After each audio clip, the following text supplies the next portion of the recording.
Study IQ IAS 2.0 आपका selection हमारा mission.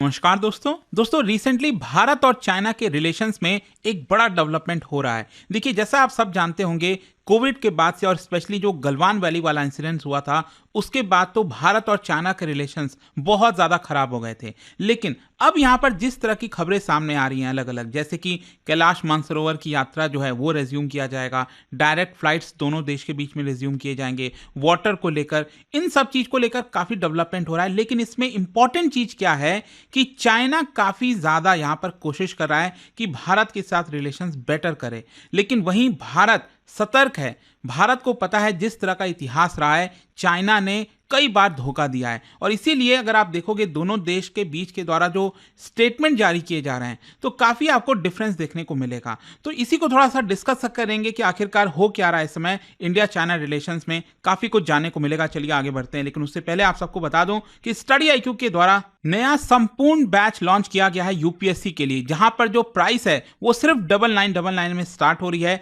और इसमें आपको 3 अलग अलग पैकेजेस मिलते हैं। जो भी आपको लेना हो यहां पर कमेंट सेक्शन में लिंक दिया हुआ है, वहां पर जाइए, एक्सप्लोर करिए एंड यूज करिएगा ये कोड अंकित लाइव, ताकि जो भी आप बैच लें उसमें आपको एक्स्ट्रा मैक्सिमम जो डिस्काउंट है वो मिल सके। और इसके अलावा अगर आप MCQs अटेम्प्ट करना चाहते हैं तो मेरे इंस्टा पेज पर जाइए, वहां पर स्टोरीज में जितने भी MCQs हैं उसको भी आप अटेम्प्ट कर पाएंगे। तो चलिए शुरुआत करते हैं और सबसे पहले तो ये देखते हैं कि एग्जैक्टली अभी हो क्या रहा है। देखिए, मेजर डिप्लोमेटिक ब्रेक थ्रू बताया जा रहा है, जहां पर भारत और चाइना ने डिसाइड किया है कि दोनों देश के जो रिलेशंस हैं उसको बेटर करने के लिए कुछ मेजर्स लिए जाएंगे, जैसे कि कैलाश मानसरोवर की जो यात्रा है वो यहां पर रिज्यूम की जा सकती है इसी गर्मी के सीजन से। उसके बाद दोनों देश का जो कैपिटल है, जी हाँ मैं आपको बता दूं, पिछले कुछ वर्षों से भारत और बीजिंग के बीच में जो फ्लाइट्स हैं वो बंद पड़ी हुई हैं। साथ ही साथ यहां पर वीजास को लेकर जो इश्यूज चल रहे हैं, जर्नलिस्ट जो हैं पहले वीजास के माध्यम से दोनों देश में ट्रैवल कर सकते थे, वो भी बंद पड़ा हुआ है। इसके अलावा जो ट्रांस बॉर्डर रिवर हो गया, जैसे ब्रह्मपुत्रा रिवर हो गया, उसका डेटा को लेकर काफी इश्यूज आ रहा है। तो इसी को लेकर यहां पर इंप्रूव की जाएंगी बायलैटरल टाइज, और ये actually ministry of external affairs के द्वारा बताया गया। और ऐसा क्यों हो रहा है मैं आपको बताता हूं। ये जितने भी डिसीजंस हैं वो तब अराइव हुए हैं जब हमारे foreign secretary Vikram Misri China गए हुए थे और वहां पर उन्होंने वाइस फॉरेन मिनिस्टर, इसके अलावा minister of international department of the communist party of China, उन सभी के साथ यहां पर मुलाकात की। लेकिन इंपॉर्टेंट चीज यहां पर यह है कि दोनों देश के द्वारा जो अपना अपना अलग अलग स्टेटमेंट जारी किया गया है उसमें आपको काफी सारे डाइवर्जेंस भी देखने को मिलेंगे। मतलब कुछ चीजों को लेकर दोनों सहमत हो रहे हैं और कुछ चीजों में आपको देखने को मिलेगा कि चाइना काफी ज्यादा यहां पर ऑप्टिमिस्टिक हो रहा है रिलेशंस को लेकर। खैर, यहां पर सबसे पहले मैं आपको बताता हूं मीटिंग में हुआ क्या है। यहां पर एक्चुअली क्या है कि भारत ने जो स्टेटमेंट जारी किया उसमें यह कहा गया कि मोदी और शी जिनपिंग दोनों की जो मुलाकात हुई थी कजान में, आपको याद होगा कजान में यहां पर जो मीटिंग हुआ था, ब्रिक्स जो समिट है रशिया में कजान में, तो उसमें PM मोदी और शी जिनपिंग दोनों मुलाकात किए थे। उसको लेकर भारत के द्वारा बोला गया कि उसमें जो भी चीजें हुई हैं उसको लेकर हम आगे बढ़ना चाहते हैं। लेकिन दूसरी तरफ जो चाइना है, उनका जो स्टेटमेंट आया है, उनका कहना है कि हमने कई सारे कंसेंसस किए हैं जो कि लीडर्स के द्वारा रीच किया गया है। कहने का मतलब चाइना एक तरफ ये कह रहा है कि हमने ऑलरेडी कंसेंसस बना लिया है कि भारत और चाइना क्या करेंगे। वहीं भारत यहां पर कहीं ना कहीं कह रहा है कि अभी तो देखिए जो मीटिंग हुआ था कजान में PM मोदी और शी जिनपिंग के बीच में, उसमें जो चीजें एग्री की गई थी उसको लेकर हम आगे बढ़ना चाहते हैं। देखिए यहां पर आप देख पाओगे भारत का यह कहना है, they reviewed the state of India China bilateral relations comprehensively, और यहां पर जो पीपल सेंट्रिक स्टेप्स है ताकि दोनों देश के रिलेशंस को स्टेबलाइज किया जाए और रीबिल्ड किया जाए, वो हम यहां पर करना चाहते हैं। सो जो फोकस है भारत का वो रिव्यू पर है और जो पीपल सेंट्रिक स्टेप्स है उसके ऊपर है। वहीं दूसरी तरफ अगर आप चाइना का स्टेटमेंट देखोगे तो चाइना ने कहा है कि they were discussing measures for the improvement and development of China India relations. मतलब यहां पर वो ये कह रहा है कि दोनों देश के बीच में ऑलरेडी कंसेंसस रीच हो चुका है, जबकि भारत ने ऐसी बात नहीं कही है।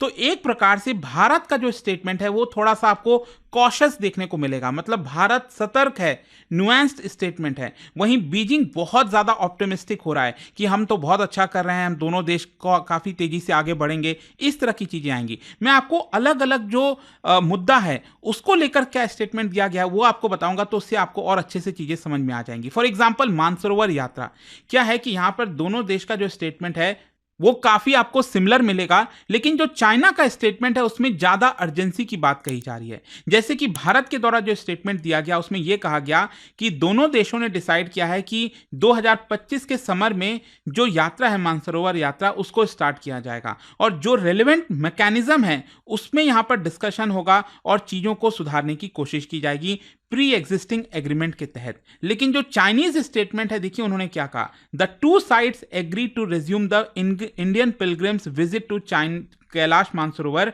And will discuss relevant arrangements as soon as possible. मतलब चाइना अपनी तरफ से यह स्टेटमेंट जारी कर रहा है और कह रहा है कि दोनों देश के बीच में सब कुछ हो गया है और जल्द से जल्द यहां पर जो एक प्रकार से यात्रा है वो स्टार्ट की जाएगी। मतलब कहीं ना कहीं चाइना जो है यहां पर अर्जेंसी दिखा रहा है कि हम जल्दी से चीजों को आगे बढ़ाना चाहते हैं। वहीं दोनों देश के बीच का जो डायरेक्ट फ्लाइट्स का मुद्दा है वो भी मैं आपको बताता हूं।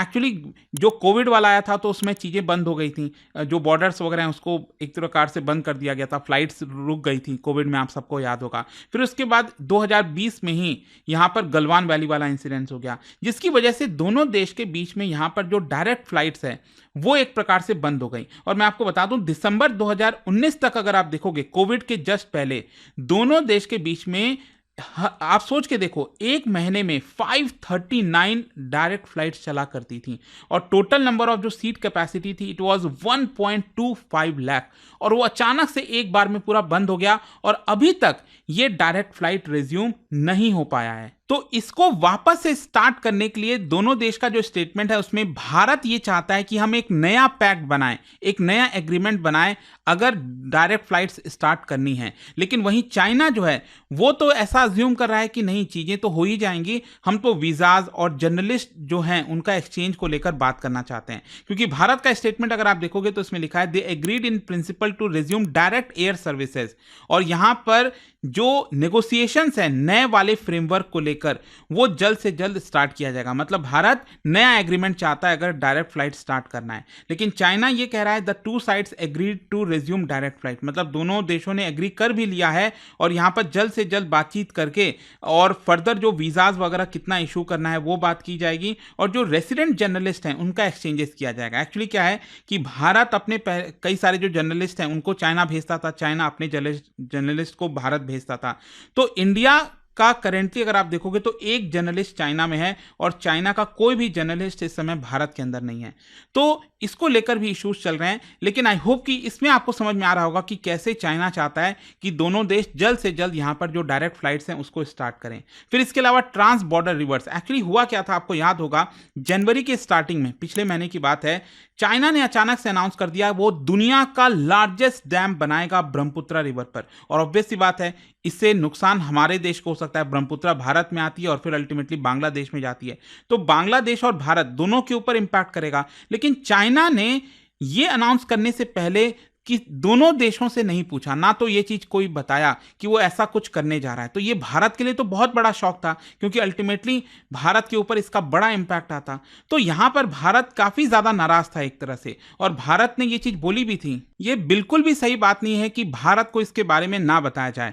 मतलब चाइना इतना बड़ा स्टेप ले रहा है और जो कन्वेंशन है आज तक का वो यही है कि कम से कम चाइना को बांग्लादेश और भारत को बताना चाहिए था कि इस तरह से चीजें वो करने जा रहा है। भारत को तो मीडिया रिपोर्ट से पता चला कि यहां पर इतना बड़ा जो डैम का प्रोजेक्ट है वो बनाया जाएगा। तो यहां पर जो मीटिंग हुई है भारत और चाइना के बीच में, ऑफिशियल्स के बीच में, तो उसमें भारत बार बार जोर दे रहा है कि हम चाहते हैं कि एक एक्सपर्ट लेवल की जो मैकेनिज्म है वो बनाया जाए, ताकि जो भी डेटा वगैरह है, मान लो कल के डेट में वो कोई डैम बना भी देता है, इतना बड़ा जो बात कर रहा है चाइना, तो उसके बाद जो डेटा है पानी से रिलेटेड कि कितना पानी रिलीज किया जा रहा है, कितना नहीं हो रहा है, अचानक से कहीं ऐसा तो नहीं कि पानी रिलीज कर दे और अल्टीमेटली बाढ़ आ जाए, फ्लड आ जाए हमारे नॉर्थ ईस्ट के अंदर। तो वो सारे डेटा, उसको लेकर लगातार डेटा फ्लो होता रहे, हमें पता चलता रहे। इसका एक एक्सपर्ट लेवल जो मैकेनिज्म है वो रेगुलरली मीट करना चाहिए और इंफॉर्मेशन हमें डे टू डे बेसिस पर बताना चाहिए, ऐसा भारत ने साफ साफ कह दिया। और अगर आप स्टेटमेंट भी देखोगे तो यहां पर यह चीज लिखा हुआ है,